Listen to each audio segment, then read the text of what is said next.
Objection milord. Advocate Bhalerao त्यांचेच तर्क लावताय. तुम्ही काय सिद्ध करू पाहताय? सुमन किल्लेदार यांना त्यांच्या नवऱ्याची नक्कीच भीती वाटते, पण ते जे काही म्हणतायत ते भीतीमुळे म्हणत नाही. मिलॉर्ड, सुमन किल्लेदार यांनी या कोर्टात सांगितलेला प्रत्येक शब्द खरा. आपल्या कोर्टात हजर असलेले मुख्य साक्षीदार यांची मानसिक स्थिती ठीक नाही.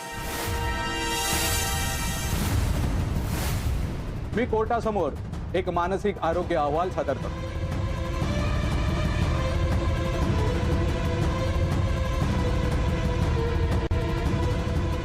या अहवालातून हे सिद्ध होतं की गेले काही महिने सुमन किल्लेदार या अत्यंत मानसिक तणावाखाली आहेत.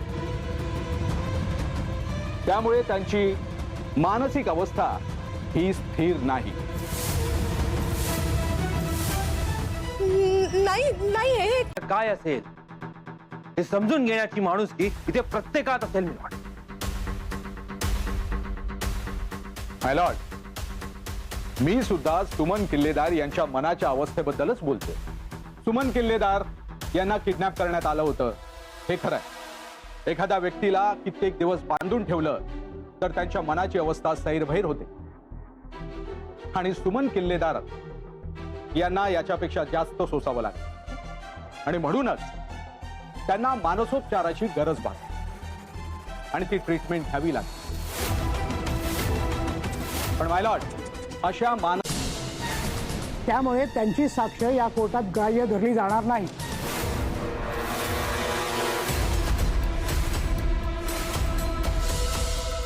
मिसेस किल्लेदार, तुम्ही जाऊन बसू शकता.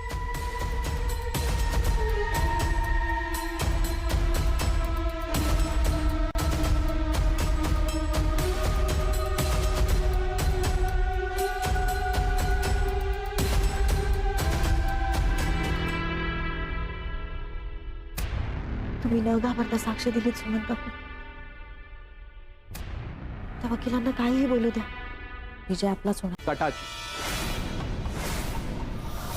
ज्या ऍक्सिडेंट मध्ये कुणीही मेलं नाही, त्या गाडीमध्ये 3 व्यक्ती होत्या आणि त्या जिवंत आहेत. मग नागराज किल्लेदारांना आज कुठल्या गुन्ह्यासाठी आरोपी म्हणून इथे आणले गेले?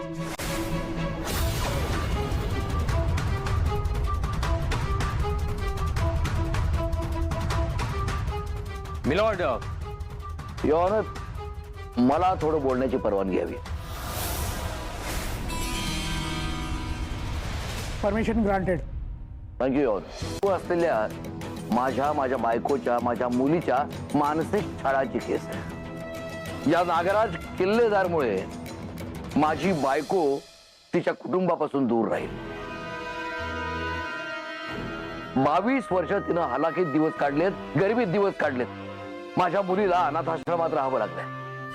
ही फक्त आजच्या एका दिवसापुरतीची केस नाहीये, हा गेल्या 22 वर्षांचा अन्याय आहे. आणि म्हणून युअर ऑनर, एक बाप म्हणून, एक पती म्हणून मी आपल्याकडे या अन्यायाबद्दल दाद मागतोय.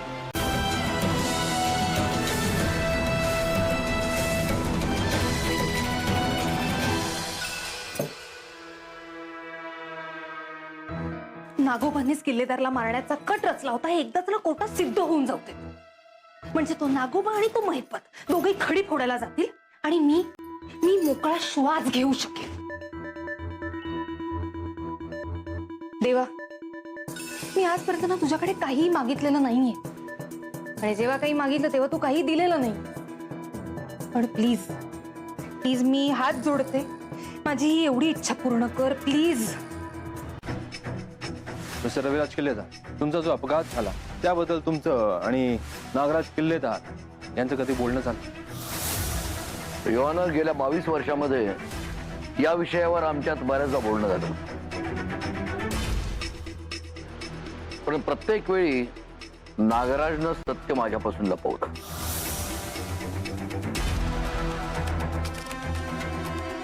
मी प्रतिमा आणि तन्वीचा शोध घेण्याचा बराच प्रयत्न केला, पण मला त्यात यश आलं नाही. पण मग जे पुरावे मिळाले आहेत ते पुन्हा क्रॉस चेक केल्यानंतर माझ्या लक्षात आलं की नागराज किल्लेदारच या सगळ्यातून तुम्ही तुमच्या भावावर आरोप करता. माझ्या भावना आणि माझं दुःख एकीकडे आणि माझ्या भावाच्या विरोधातले पुरावे एकीकडे. या दोन्हीमध्ये गल्लत करू नका भालेराव. माझ्या भावाने नागराजने केलेली माझी फसवणूक मी स्वतः अनुभवलेली आहे आणि तीच मी कोर्टासमोर मांडतोय. भावनेच्या भरात चुकीचा वागणारा माणूस मी नाहीये. शरदराज किल्लेदार, पॉइंट तुम्ही नोटेड. Thank you so much. तुम्ही जाऊ शकता.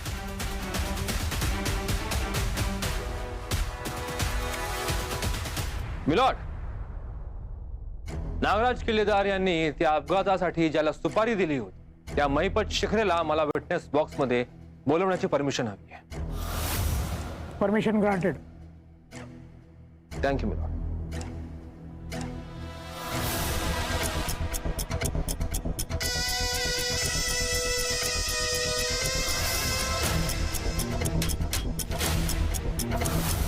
तो अपघात तुम्हीच केला होता त्याची कबुली आहे आमच्याकडे आणि म्हणून तुम्हाला आता अटक झाली. तुम्ही कोर्टाला हे सांगा की तो अपघात घडवून आणण्यासाठी तुम्हाला सुपारी कोणी दिली होती.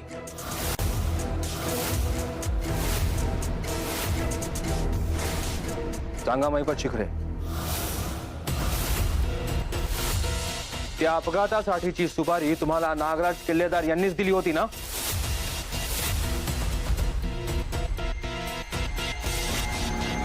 माहिती ना कोणाचा आहे पत्ता? कोर्ट तुमच्या उत्तराची वाट बघताय.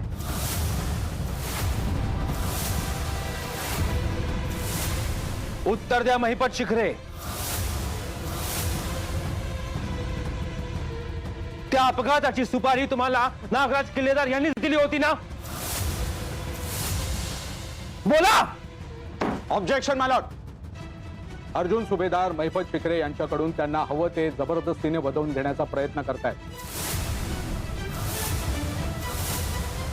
महिपत शिखरे यांनी एकदाही म्हटलेलं नाही की त्यांना नागराज. तुम्हाला यावर काही बोलायचं आहे?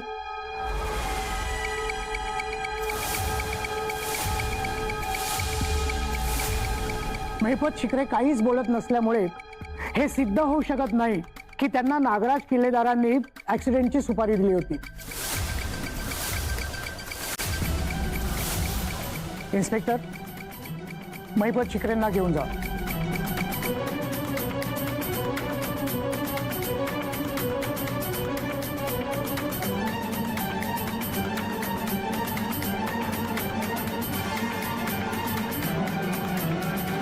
बेल मिळावी.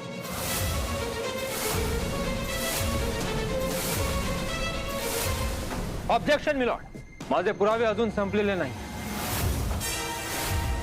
एक खूप महत्वाचा पुरावा मला कोर्टात सादर करण्याची परमिशन हवी आहे. Permission granted. Thank you milord.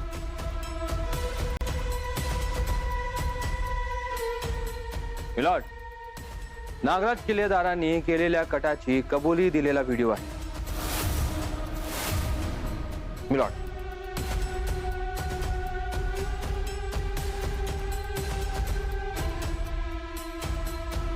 वर्षांपूर्वी मीच ऍक्सिडेंट घडवून आणला होता.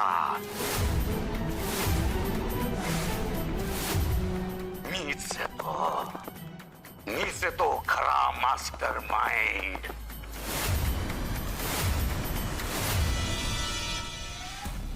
ऑब्जेक्शन माय लॉर्ड. माय लॉर्ड, आजकाल टेक्नॉलॉजी इतकी पुढे गेलेली आहे की हा व्हिडिओ मॉर्फ केलेला असू शकतो. शाळा कॉलेजातली मुलं सुद्धा असले व्हिडिओ बनवू शकतात, कुणाचाही आवाज देऊ शकतात.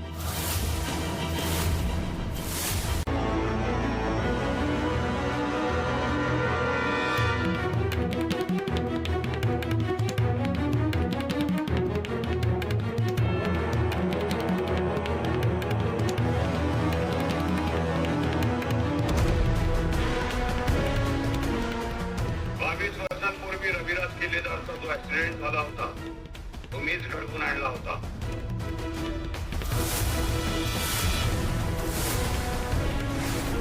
माय लॉर्ड, मी इथल्या इथे तयार केलेला हा व्हिडिओ, जर मला हा व्हिडिओ बनवायला काही सेकंद लागत असतील तर नागराज किल्लेदारांचा खोटा व्हिडिओ की हा व्हिडिओ फेक असू शकतो.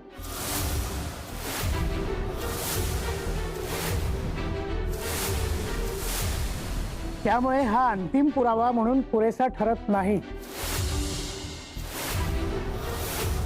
कोर्टाला प्रथमदर्शनी असे वाटत नाही की नागराज किल्लेदार पोलीस कस्टडीत राहणं गरजेचं आहे. या बाबतीतला अंतिम निर्णय पुढच्या सुनावणीत सांगण्यात येईल.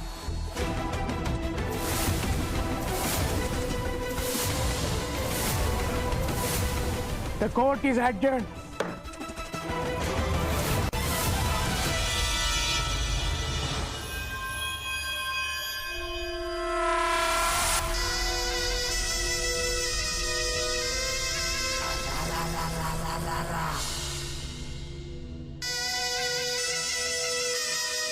काय रे नाग्या, तू तुला हसत हसत गेला होता जेलाच्या बाहेर जामीन मिळाला म्हणून, मग परत कसा काय आला? भालेराव काय उपयोगी पडला नाही वाटत. खाल्ली ना माती? हा, माती खाल्ली, बदा बदा माती खाल्ली. पण मी नाही, तसं फायनल निर्णय उद्या लागणार आहे. पण जज म्हणाले की नागराज किल्लेदारांना कोठडीत ठेवावं असं काही सबळ कारण सापडत नाहीये. मग झालंच ना, मिळालीच बे. नागराज काकाला वकील तरी कोण मिळालं? अरे भालेराव. हा भालेराव म्हणजे आपल्या प्रोफेशनला लागलेला एक डाग आहे. अट्टल गुन्हेगारांना सोडवण्यात याला आनंद मिळतो. पण नागराज काकांना उद्या जामीन मिळण्याची कितपत शक्यता आहे? जज साहेबांनी आपला कल दाखवलेला आहे. आम्ही नागराज काकाला तुझ्या आसपास सुद्धा फिरकू देणार नाही. सुमन, आम्ही आहोत ना, काळजी नको करूस. आणि सुमन काकू, असंही कोर्टाचा फायनल निर्णय उद्या कळणार आहे. कदाचित नागराज काकाला जामीन मिळणार सुद्धा नाही. हो सुमन काकू, आणि तुम्ही आतापासून विचार करू नका.